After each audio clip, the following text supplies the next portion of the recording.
Saya menyiarkannya dalam usaha untuk menyingkirkan apa yang sebenarnya berlaku dengan seluruh wabah COVID-19 coronavirus dan mungkin mendapat beberapa jawaban di sepanjang jalan. Saya menggalakkan semua orang untuk memberi komen di bawah siaran ini dan mengongsikan pesanan ini di semua media sosial. Pengetahuan adalah kuasa. Saya seorang pegawai perisikan tentara kanan Cina dan saya tahu kebenaran mengenai wabah coronavirus. Ia jauh lebih buruk daripada media memberitahu Anda. Saya seorang warga negara China di Wuhan yang menduduki atau mungkin menduduki kedudukan tinggi dalam perisikan tentara. Saya juga ahli Parti Komunis China. Sebagai pegawai kanan berhampiran bahagian atas parti, saya mempunyai akses kepada banyak maklumat rahasia dan saya terlibat dalam banyak proyek kerajaan rahasia. Saya mempunyai ijazah doktor dari universiti terkemuka di negara barat, itulah sebabnya saya dapat menulis akun saya dalam bahasa Inggris. Saya mempunyai maklumat yang saya percaya boleh membawa kepada penggulingan kerajaan saya. Ia juga berkaitan dengan berbilion orang di luar China, yang semuanya kini berada dalam bahaya eksistensial. Ia tidak akan mengejutkan Anda untuk mendengar bahwa jika identitas saya akan diturunkan, hidup saya akan berada dalam bahaya yang serius, seperti yang dilakukan oleh istri dan anak saya. Saya minta Anda menghormati hakikat bahwa saya telah meluncurkan akun ini, semua fakta yang akan memudahkan saya mengenali saya. Sekarang Anda akan terbiasa dengan wabak baru 2019 nCoV, yang juga dikenali sebagai NCP, atau hanya coronavirus. Anda akan mendengar bahwa ia berasal dari Wuhan, sebuah bandar perindustrian di China dan ia berasal dari hewan yang paling mungkin kelawar atau pangolin yang dijual di pasaran hewan liar. Anda akan diberitahu bahwa ia adalah influenza seperti penyakit yang boleh dalam kes-kes yang teruk menyebabkan radang paru-paru, kegagalan pernafasan, dan kematian. Akhirnya, Anda mungkin pernah mendengar bahwa walaupun penyakit ini sangat menular, ia hanya berbahaya kepada orang tua atau mereka yang mempunyai sistem imun yang berkompromi. Kadar letality rasmi adalah kira-kira 2% atau lebih. Kesemuanya itu adalah sekumpulan pembohongan yang dicipta oleh negara China dengan sokongan yang tersirat dari negara dalam Amerika Syarikat dan rakan-rakannya di Kesatuan Eropa, Rusia, dan Australia, dan disebarkan oleh media Chile di semua negara tersebut. Izinkan saya mulakan dengan memberitahu Anda bahwa dunia tidak beroperasi seperti yang Anda pikirkan. Walaupun negara-negara seperti Amerika Syarikat dan China bertapak untuk dominasi global, persaingan ini terhad kepada kawasan tertentu yang terhad. Dalam kebanyakan cara, kedua-dua negara lebih berminat dalam kerjasama supaya mereka dapat menghentikan negara-negara yang bersaing dari mendapatkan lebih banyak kuasa. Mereka juga mempunyai kepentingan bersama dalam menjaga kuasa sebenar daripada tangan rakyat mereka yang biasa. Untuk tujuan ini, mereka mempunyai banyak mekanisme yang berbeza di mana mereka mengawal majoriti media mereka. Orang Amerika, khususnya, telah menyempurnakan seni mencipta perpecahan yang dibuat di antara kedua-dua parti utama yang direka untuk menyembunyikan fakta bahwa kedua-duanya melayani tuan yang sama. Negara-negara yang sama juga memiliki teknologi yang jauh lebih maju daripada yang Anda bayangkan dan yang disimpan dengan hati-hati, tersembunyi dari pandangan umum. Ini termasuk kecerdasan buatan maju yang mampu melemahkan dan menentukan mana-mana pilihan raya di dunia.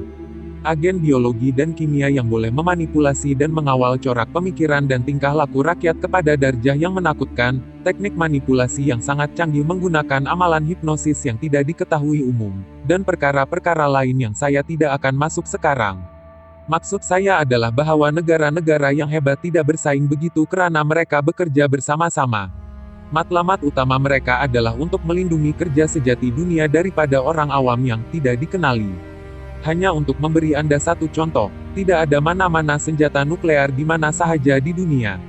Amerika Syarikat dan Kesatuan Soviet membuang mereka semua pada tahun 1970-an, seperti juga keadaan pelanggan mereka.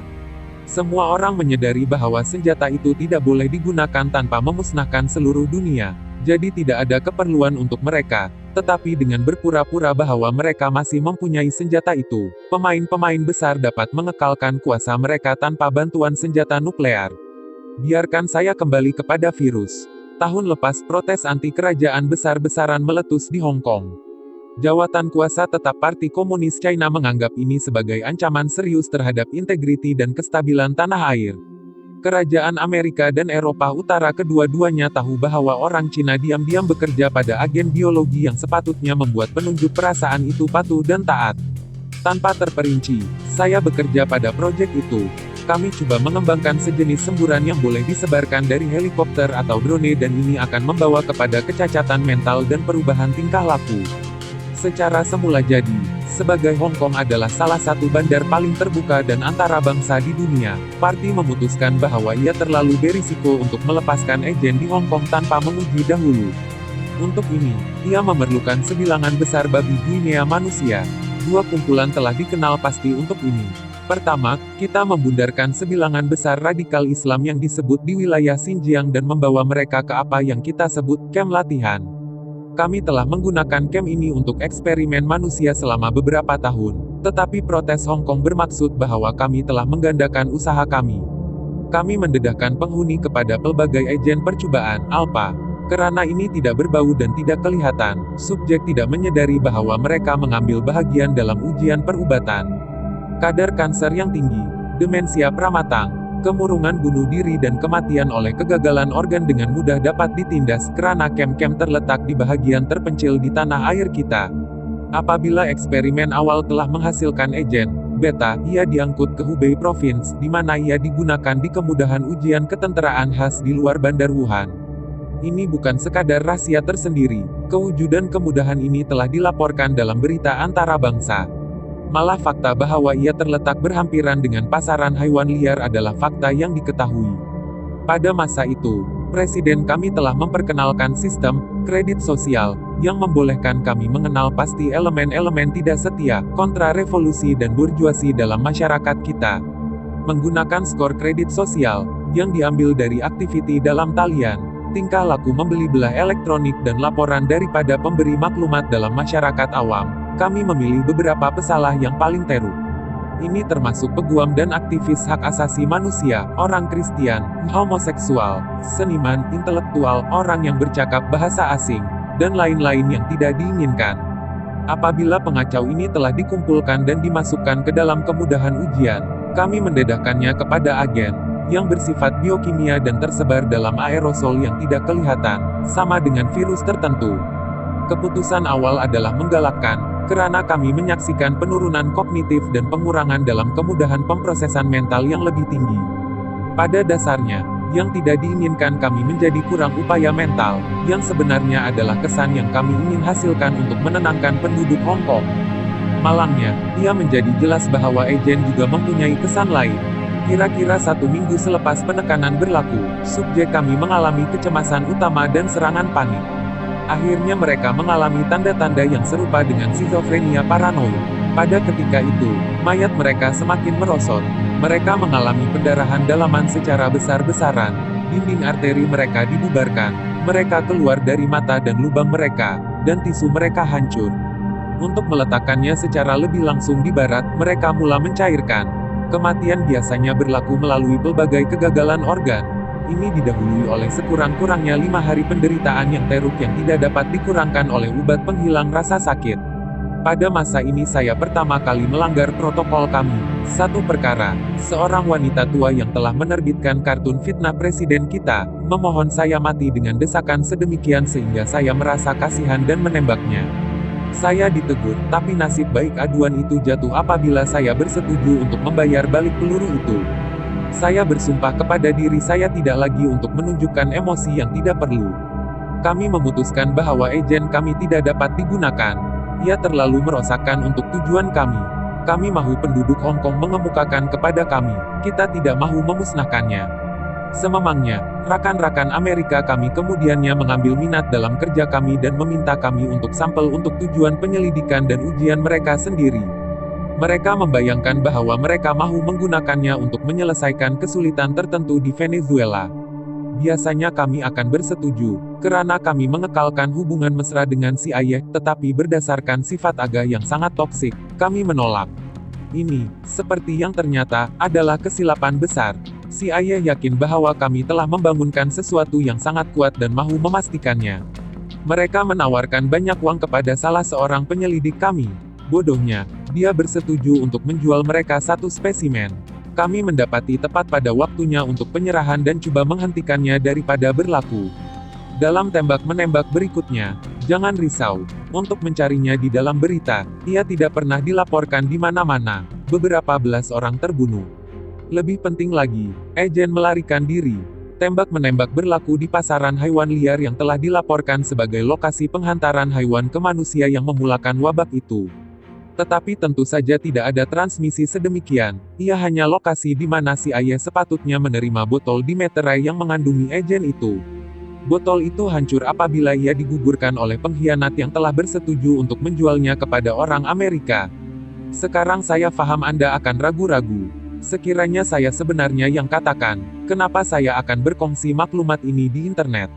Biar saya memberi jaminan bahwa saya bukan kawan sistem pemerintahan Barat. Saya suka tanah air saya dan saya setia kepada Parti Komunis. Ia telah mengangkat beratus-ratus jutaan kawan saya keluar dari kemiskinan dan kemiskinan. Walau bagaimanapun, saya juga manusia dan saya mempunyai hati nurani. Paling penting, saya mempunyai istri dan seorang anak lelaki. Sebaik sahaja kita menyadari bahwa agen itu telah melarikan diri dan mula menyebar, kita dengan cepat meletakkan semua Wuhan ke dalam lockdown. Saya adalah salah seorang yang bertanggung jawab menguruskan kejatuhan pencemaran itu. Sudah tentu kita tidak dapat menyimpan rahasia besar. Jadi kami memutuskan untuk memerintahkan media negara melaporkan bahwa coronavirus telah pecah di Wuhan. Pada hakikat, tidak ada coronavirus. Itu semua dibuat. Ini adalah salah seorang rakan saya yang datang dengan ide jenius berpura-pura bahwa orang yang mempunyai flu biasa mengalami coronavirus. Ini membolehkan kita menyembunyikan sifat sebenar penyakit ini. Biar saya jelaskan. Ia kini musim flu di China. Apabila kita menyadari bahwa kita tidak lagi dapat mengawal penyebaran agen, kita menghantar lelaki ke semua hospital dan mengarahkan semua dokter untuk mendiagnosis setiap keselesema umum sebagai coronavirus. Kami datang dengan nama baru 2019 nCoV, dan menyerahkan fakta yang menggambarkan penyakit yang dibuat. Hasil keputusan ini adalah bahwa puluhan ribu individu yang hanya menderita selesema atau selesema kini didiagnosis sebagai coronavirus misterius yang, walaupun berjangkit, tidak selalunya mematikan. Walaupun ini menakutkan orang ramai, ia membolehkan kita untuk menolak naratif bahwa penyakit itu bukan yang mematikan, ia juga memberi kita masa untuk mempersiapkan bencana yang pasti akan datang dengan mengenakan penguncian di Wuhan dan bandar-bandar lain di Provinsi Hubei. Anda tidak pernah mendengar berita ini. Dan memandangkan size Wuhan, dengan penduduknya 11 juta, tidak diketahui oleh banyak penduduk tetapi dalam beberapa hari beribu-ribu orang telah dijangkiti dan tidak lama kemudian mereka mengalami kematian yang menyedihkan yang saya telah terangkan. Dalam masa seminggu, ada banyak mayat yang kami tidak tahu apa yang perlu dilakukan dengan mereka, jadi kami mengarahkan bantuan kredit sosial yang masih hidup untuk memacu mayat-mayat tersebut ke kawasan luar bandar dan menguburkannya di kuburan massal. Tetapi amat sukar untuk menyimpan rahasia aktiviti ini, dan kami tidak dapat bersaing karena ada begitu banyak mayat. Kami menanam cerita bahwa 5 juta penduduk telah melarikan diri, Wuhan. Pada hakikat, sudah tentu ramai orang telah mati daripada agen. Saya telah bekerja sepanjang masa membantu menumpukan penutup ini. Apabila saya berpikir kembali kepada tindakan saya sekarang, saya berasa malu. Pada masa itu saya masih percaya bahwa saya berjuang untuk tanah air saya dan bahwa peraturan parti adalah betul dan adil. Tetapi dalam jauh, saya sudah mulai meragui. Kepercayaan saya kepada parti telah terguncang lebih mendalam apabila saya mengetahui apa yang berlaku kepada Dr. Li Wenliang. Beliau adalah salah seorang daripada beberapa dokter yang menolak secara palsu untuk mendiagnosis pesakit flu dengan coronavirus. Sebagai hukuman, dia dihantar untuk membantu mengangkut mayat ke kuburan massal. Harapannya adalah bahwa dia akan dijangkiti agen dan mati kematian yang menyakitkan, tetapi untuk kejutan kami, dia tidak mengalaminya. Anda sudah tentu membaca bahwa dia meninggal dunia akibat coronavirus. Anda telah salah keterangan. Seorang sarjan polis bersenjata rakyat menyuntiknya dengan campuran heroin dan merkuri yang menyebabkan paru-parunya mengalir. Apabila saya mengetahui tentang perkara ini, saya tidak pasti sama ada saya melakukan perkara yang betul atau tidak. Walaupun saya percaya bahwa adalah sesuai untuk kerajaan memerintah dengan tangan yang teruk, saya tidak pikir hak untuk membunuh Dr. Li. Dia seorang lelaki yang ramah dan baik hati dan dia peduli terhadap pesakitnya. Bagaimana keadaan tanah air kita tidak akan mendapat manfaat daripada dokter seperti itu. Saya berkongsi kebimbangan saya dengan istri saya, tetapi dia meyakinkan saya bahwa saya tidak boleh mengatakan apa-apa kepada atasan saya. Dia berkata bahwa ia terlalu berbahaya, bahwa mereka menghargai kesetiaan di atas segalanya. Dan saya hanya akan mengalami masalah jika saya mengakui keraguan saya mengenai amalan mereka. Beliau juga menegaskan bahwa kami mendapat manfaat daripada rawatan perubatan keutamaan. Sebagai pegawai kanan, kami menerima bekalan tetap topeng hazmat yang sangat canggih yang merupakan satu-satunya teknologi yang diketahui yang dapat mencegah jangkitan.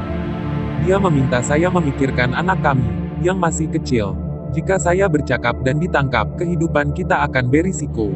Sekitar masa yang sama, menjadi jelas bahwa agen itu sepenuhnya berada di luar kawalan kami. Ia merebak seperti api di seluruh provinsi Hubei dan seterusnya, menjejaskan puluhan juta dan menyebabkan mereka semua mati. Saya paham bahwa apa yang saya katakan adalah sukar untuk dipercayai, karena Anda telah diberitahu bahwa hanya terdapat kira-kira 50,000 jangkitan, dan kematian yang jauh lebih sedikit. Tetapi ini adalah jangkitan influenza yang telah dibuang secara palsu sebagai coronavirus, yang tidak wujud. Agen itu jauh lebih mudah menular daripada itu, dan kadar kematiannya, tidak seperti coronavirus, tidak 2%. Tidak, kadar kematiannya adalah 100%. Tiada siapa yang pulih daripada itu. Semua orang yang kontraknya mati, dan ramai orang mengikatnya. Wilayah Hubei terletak dalam runtuhan. Sekatan-sekatan dan pengungsian yang berlainan yang telah dibuat tidak dicipta untuk menghentikan penyebaran agen. Tidak ada yang boleh menghentikannya. Bukan embargo, tidak menghadapi topeng atau sanitizer tangan, tetapi untuk menghentikan mangsa yang terselamat daripada melihat bencana dengan mata mereka sendiri. Saya adalah sebahagian daripada penutupan terbesar dalam sejarah manusia, menyembunyikan kematian berjuta-juta. Tidak lama lagi, Provinsi Hubei akan menjadi tidak lebih daripada bilik mayat gergasi, dan kebenaran akan keluar. Bagi saya, titik balik datang apabila parti memberitahu lagi pembohongan. Dan kebohongan itu terlalu mengerikan walaupun saya menerimanya. Anda mungkin pernah mendengar bahwa China telah membina hospital baru, yang dipanggil Hospital Huoshenshan, di Wuhan, untuk menyediakan kemudahan kuarantin dan pengasingan tambahan untuk pesakit yang dijangkiti. Anda mungkin pernah mendengar bahwa mereka membinanya dalam masa 10 hari sahaja. Itu juga dusta, pasti. Mereka membina sesuatu dalam masa 6 hari. Tetapi ia bukan hospital. Sifat sebenar bangunan itu adalah rahasia teratas. Pada mulanya, saya cukup naif untuk mempercayai bahwa parti menunjukkan sikap belas kasihan dan menjaga rakyat. Tetapi kemudian atasan saya menghantar saya ke Huoshenshan. Saya telah ditunjukkan di sekitar pemasangan oleh seorang pegawai polis tentara bernama Korporal Meng. Ini bukan nama sebenarnya. Di sana saya melihat kebenaran. Seperti yang telah saya katakan, satu-satunya cara untuk melindungi diri daripada agen ialah memakai topeng pelindung khas yang sama sekali tidak seperti yang tersedia secara komersial. Malah profesional perubatan tidak mempunyai akses kepadanya. Ia hanya tersedia untuk penyelidik peperangan biomedikal dan ia mengandungi teknologi yang sangat maju. Topeng ini perlu disimpan pada suhu tertentu untuk menawarkan perlindungan penuh, dan kehilangan keberkesanannya dengan cepat. Seperti yang telah saya katakan, salah satu manfaat kedudukan saya adalah bahwa kedua-dua keluarga saya dan saya mempunyai akses kepada bekalan tetap. Itulah sebabnya selamat jika dibandingkan dengan orang awam, doktor dan pegawai kerajaan yang lebih rendah, yang semuanya memakai topeng pembedahan yang tidak berkesan dalam kepercayaan yang sesat bahwa mereka akan melindungi mereka. Oleh itu, memakai peralatan istimewa ini, saya pergi ke Huoshenshan dengan Korporal Meng. Apapun yang Anda mau panggil tempat itu, ia bukan hospital. Pasti, pintu masuk kelihatan seperti hospital dan diwat di hadapan kompleks, terdapat apa yang kelihatan seperti katil perubatan biasa. Di sana, beribu-ribu pesakit yang dijangkiti berbaring, semuanya di peringkat awal penyakit. Saya berjalan di sepanjang koridor-koridor yang panjang dan putih di sebelah Korporal Meng, wajahnya yang berurat dalam ketenteraannya, dan menyaksikan beratus-ratus katil yang sama di hospital yang meresap penduduk Wuhan yang ketakutan dan berpenyakit. Teriakan dan permohonan mereka menghantui saya pada waktu yang lama di mana saya kini tidak dapat tidur. Tetapi ini hanyalah permulaannya. Akhirnya, Korporal membawa saya ke belakang bahagian hadapan ini. Di sana, pintu logam terkunci membawa kepada apa yang disebutnya bahagian tengah. Pesakit di bahagian hadapan tidak menyadari kewujudannya. Di sana bahwa kes-kes yang lebih maju disimpan, dalam apa yang paling hampir menyerupai pencucian mental. Sejurus selepas memasuki bahagian Huoshenshan, saya terkena cahaya pencahayaan dan bau muntah dan sisa manusia. Di sini orang-orang malang berkeliaran secara bebas, pikiran mereka secara beransur-ansur hancur dalam serangan panik yang tidak berkesudahan dan episode psikotik. Di sini juga tidak ada lagi dokter, hanya orang gorila berhadapan dengan seragam hitam yang dipunyai oleh cawangan rahasia polis tentara yang belum pernah saya dengar. Mereka kelihatan telah dipilih karena kekejaman mereka, karena mereka memukul dan merendahkan pesakit dengan cara yang paling sadis. Ramai penghuni ini telah merundingkan keadaan seperti kanak-kanak dan berbaring di lantai yang menangis seperti bayi dan memohon belas kasihan yang mereka tidak terima. Terdapat keseronokan kejam di mata samseng-samseng ini karena mereka brutal dengan orang-orang yang kurang bernasib baik. Mereka memukul mereka dengan tongkat, menyemburkan semburan lada ke dalam mata mereka dan menendang mereka dengan but. Semasa saya dari perisikan tentara, para pengawal tidak coba menyembunyikan aktiviti mereka. Mereka juga menjemput saya untuk menyertai. Dalam setiap cara, mereka merawat saya sebagai salah seorang daripada mereka. Ya, salah seorang daripada mereka. Saya berdiri di bilik air kaki tangan abu-abu Huo Shensan dan melihat ke dalam cermin murah dan bertanya kepada diri saya ini, betul-betul apa kamu? Adakah Anda benar-benar menyukai mereka? Tetapi keganasan itu bukan sekadar ekspresi kesedihan, karena penghuni miskin tidak ada untuk dijaga. Mereka ada di sana untuk bekerja. Terdapat satu lagi pintu, dan di luarnya terletak apa yang disebut Kopral Kor. Dan di sana saya melihatnya, tumpukan dan tumpukan mayat disusun di atas satu sama lain sehingga ke siling. Terdapat lelaki, wanita dan kanak-kanak, penatua dan kanak-kanak, kaya dan miskin, cantik dan tercemar, bangga dan rendah diri. Mereka semuanya mati. Agen kami tidak membezakan mana-mana antara mereka. Saya tersesat apabila Kopral membawa saya ke teras. Saya tidak boleh mengira berapa ramai yang ada, tetapi banyak beribu-ribu orang. Dan di tengah-tengah tumpukan mayat adalah sejenis jalan, dan saya mendengar bunyi gemuruh di kejauhan.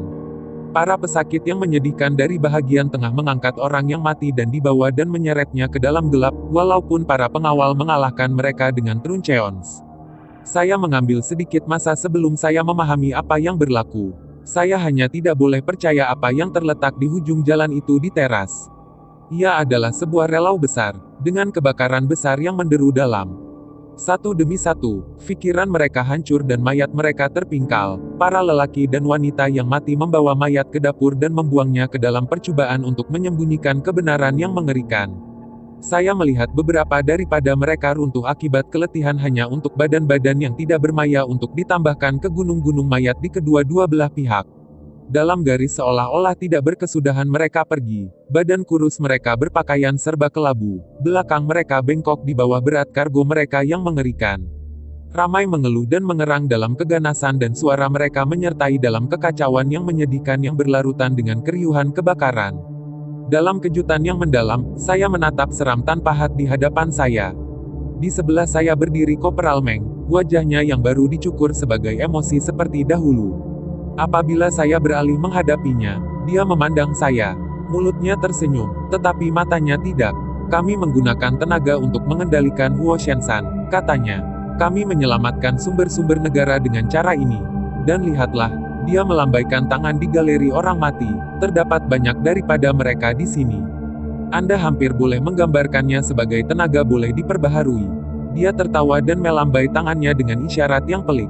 Saya berdiri bersuara dan menatap pemandangan adegan neraka di hadapan saya. Lelaki dalam pakaian seragam hitam menjerit seperti dewa-dewa yang membuang mayat untuk mereka. Mereka melepaskan barang-barang yang mati. Barang kemas, kasut, pakaian yang mahal dan membuang barang-barang tersebut ke dalam timbunan besar di sebelah relau. Apabila saya bertanya kepada Kopral apa yang akan dilakukan dengan barang-barang, mereka berkata bahwa mereka akan digunakan untuk membayar perbelanjaan penjagaan kesehatan yang ditanggung oleh pesakit di Huo Shensan. Saya muntah di dalam tandas. Apabila saya memerah dan keluar dari gerai, Korporal Meng berdiri di hadapan pintu dan memandang saya. Wajahnya kosong seperti dahulu, tetapi di matanya saya pikir saya telah mencatatkan jejak penghinaan yang sangat lemah. Anda adalah 10 tahun saya senior, melihat kata, tetapi Anda lembut. Saya mengucapkan terima kasih kepadanya atas khidmatnya dan pulang ke rumah. Apabila saya tiba, saya melihat bahwa saya telah menerima beratus-ratus kemas kini mengenai peranti yang disulitkan yang digunakan parti untuk berkomunikasi dengan sesiapa sahaja. Berita itu tidak mengasyikkan. Suruhanjaya Perundangan dan Ekonomi Negeri telah memperuntukkan dana untuk pembinaan puluhan kemudahan seperti Huoshenshan di seluruh China. Agen itu tidak hanya menyebarkan kepada setiap wilayah tunggal tetapi juga kepada kebanyakan negara lain di dunia. Jujurlah, kami mempunyai perjanjian dengan kerajaan lain. Mereka bersetuju untuk berpura-pura bahwa jangkitan itu disebabkan oleh coronavirus. Mereka sama-sama bimbang karena kami panik mungkin keluar di negara mereka. Orang Amerika, terutamanya, takut bahwa S&P 500 mungkin menurun. Ini, kata mereka, tidak boleh diterima dalam 1 tahun pilihan raya, jadi kita boleh bergantung kepada sokongan penuh mereka. Sudah tentu Pertubuhan Kesehatan Sedunia juga membantu kami. Untuk masa yang lama, satu-satunya isu dengan WHO adalah bahwa kita telah terkunci dalam pertandingan dengan orang Amerika tentang siapa yang menyuap mereka lebih. Mereka melepaskan segala macam maklumat salah mengenai ciptaan DNA yang disebut coronavirus. Semua ini telah membolehkan kita untuk menahan panik global. Untuk sekarang, tetapi keadaan itu semakin teruk dengan kelajuan yang mengagumkan. Saya enggan untuk mendedahkan terlalu banyak perkara ini, karena ia akan memudahkan musuh-musuh saya untuk mengenal saya, tetapi kita dengan cepat mula melaksanakan langkah-langkah untuk melindungi pemimpin kita yang paling senior. Jika Anda melihat berita dunia, Anda akan melihat bahwa Xi Jinping, presiden kami, hilang kira-kira 1 minggu selepas wabak, sebelum dilihat lagi dengan pemimpin Kamboja. Anda harus tahu bahwa orang yang bertemu pemimpin Kamboja bukan presiden Xi. Ini adalah badan yang mempunyai 2 kali ganda, selama bertahun-tahun, telah dilatih untuk melihat dan berbunyi seperti presiden kita. Presiden Xi tentu saja tidak cukup cuai untuk membahayakan kematiannya sendiri. Dia selamat di bunker rahasia di bawah Zongnanhai, ibu pejabat parti di Beijing. Bukanlah dia satu-satunya pemimpin yang bersembunyi.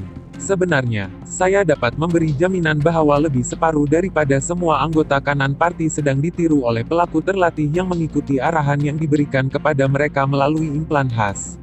Adakah Anda benar-benar berpikir bahwa Perdana Menteri kita akan membahayakan nyawanya dengan pergi ke Wuhan?